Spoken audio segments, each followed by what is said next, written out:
Melanie, and tonight on Cackle Craft, I'm going to show you how to make a witch's jar. In this case, this is a protection witch's jar. It can be left in your home somewhere. Typically the best place is the heart of the home. In my house, it's the kitchen. It seems like we all gather there. It's got lots of good energy. This room itself is my sunroom. It's my schizophrenic Halloween Beltane ghost threw up in here room, but I love it. It's my personality. But anyway, this is a witch's jar. This one is about 2 years old and it is past its prime. It really depends on how often you make these. I like to let these go for about 2 years. But we've had a lot of stuff happen this past couple months. So this one is full. It's done. What I will do now is I will open it and I will bury it somewhere in my backyard. Clean the jar, cleanse it, and use it for the next witch's jar. But for now, thank you very much for what you've done. You're good. Now for this witch's jar, we have a couple ingredients that I always put into my witch's jar. And it really depends on what you're going for your witch's jar, what you want to put in it. Like I said, there's different kinds. This is a protection, a general home encouragement, home sweet home. It's domestic. It keeps you and the loved ones in your homes safe. So the first item you put in it is rice. And rice just helps to bring everything together. Rice is binding. It also represents the element of air.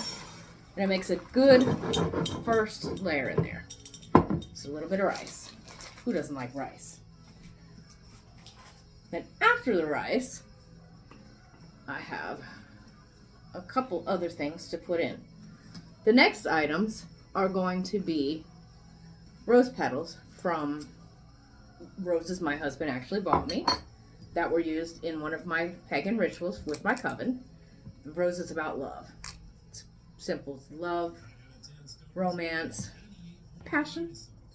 And in this bowl, this is the most important ingredients I will be putting in here other than my intentions. I have my husband's beautiful red hair. I was going to do it separately, but it's stuck with my blonde hair. And then in the bottom of that, I have my black cat, Poe, my little miniature panther. He is my familiar. I have just a little bit of his hair. Yes, I asked. No, he wasn't happy. But I like to put the hair in there because it helps to protect us. And the black cat hair, well, lends magic to any spell. I'm not saying please go out and kill black cats. Please don't do that. Don't ever do that. Don't do that around me. But a little bit of hair goes a long way. All right. Then we've got a couple stones here. We've got crystal quartz because that makes any spell stronger. It's just like works as a magnifier. So that goes in there. Kiss it. Put it in with your left hand. Best of intention. And we've got the rose quartz because, again, that's love, that's home, that's just protection and safety and warmth. Just think of anything domesticated. Then we've got a malachite. Malachite is a stone for luck, for judgment, for prosperity, for money.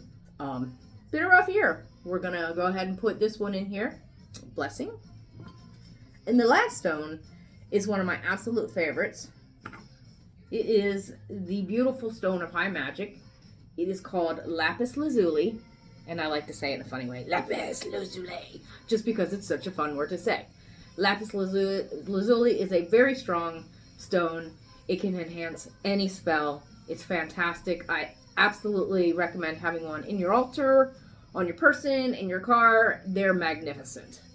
And they're pretty too. Okay. And you don't really shake this up. You don't stir it. You just kind of put it in as you talk.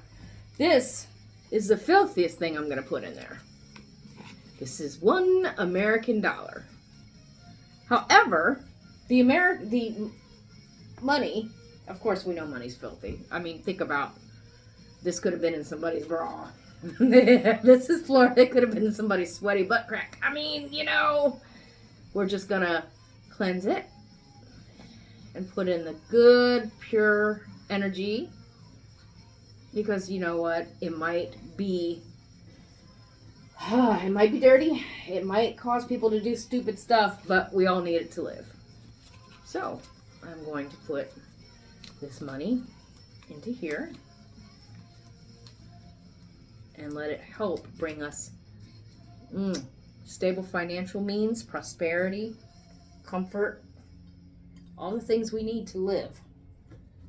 Now, the next thing is something, so many different spells and charms and chants and anything you do with witchcraft.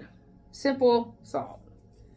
Salt is extremely important. It's a purifier. The expression, oh goodness, not worth your weight in salt, is because once upon a time ago, salt used to be extremely expensive because it was hard to find. It was hard to mine. But salt is a purifier. We use it for everything. We use it to eat. We use it to cleanse. We come from the ocean, which is full of salt. So I like to put a nice hefty amount of salt and just let it gently lie in there.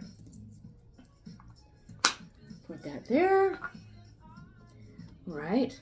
And then I'm going to put in, I have bay leaf right here. Bay leaf, also called laurel leaf, is for love. It's also for good health. And who doesn't need that? Then I've got a bunch of wonderful chamomile. I love the smell of chamomile. It's okay as a tea. It's not my favorite tea, but it's a fantastic smell. And I'm going to go ahead and, I should really be putting that in with my left hand, but I picked it up with my right. All right. And we have dried hibiscus. Beautiful red flower. Red is for so many things. I mean, when you do candle magic, for example, red can be for love. It can be for passion, power.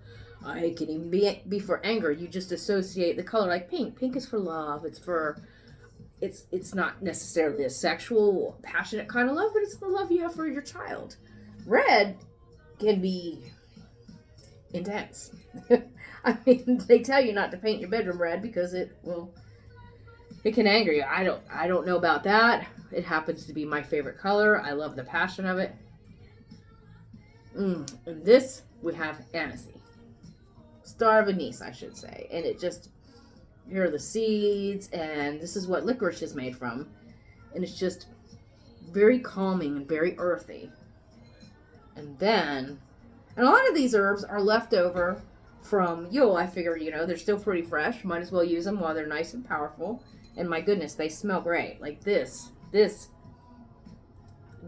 is cloves. And cloves, in my opinion, is one of the most wonderful smells in the entire world of smells. It's clove. What's not to love about clove? Okay. And last but certainly not least is some peppermint. Peppermint. It's full of vitality. It's full of passion, spark, crisp. It keeps you young. It keeps you healthy. Keeps you moving. It's very inspiring. And then all of these smells together just work and mix and create everything that I'm looking for my home and the people in it to be protected by. And, like I said, we've got the prosperity, we've got the health, we've got the love, the stableness, because, the world's been a little bit crazy as of late. I'm going to make sure I get every one of those little herbs in there. And there we go. We've got the herbs. And then what you want to do is you want to take your rice again, and you just top it off. You can shake it a little bit just to make it, you don't want to mix it. You just want to shake it enough to where it's a nice level, a nice flat platform. And then go ahead and knock yourself out and pour in the rest of the rice. And the rice kind of seals it. It's got all those beautiful smells and flavors. It's got the pinnacle, because that's my faith, that's my religion.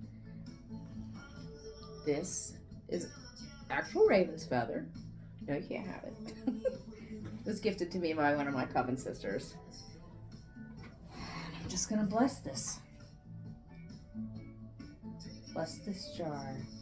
Keep it safe, full of good energy, full of love, full of passion, full of prosperity, magic, faith, growth. Bless it and make it whole. And then, last part, you make sure you have the right lid. That's not. There's the right lid. And like I said, I don't think that I'm going to do the wax on this. It's as cool as it looks, because it does look cool. It's just not necessary. Because I don't necessarily want this sealed in. And like, you know, I mean, it is supposed to attract bad energy. You know. But, when I'm done with it in a year or so, I want to be able to open it up, release that energy, cleanse the jar, and do it all again. And there you go. Witch's jar. Let me know if you have any questions. Have a wonderful evening. Thank you. Oh, and the one reason Cackle Craft is called Cackle Craft is because of this. Happy Halloween.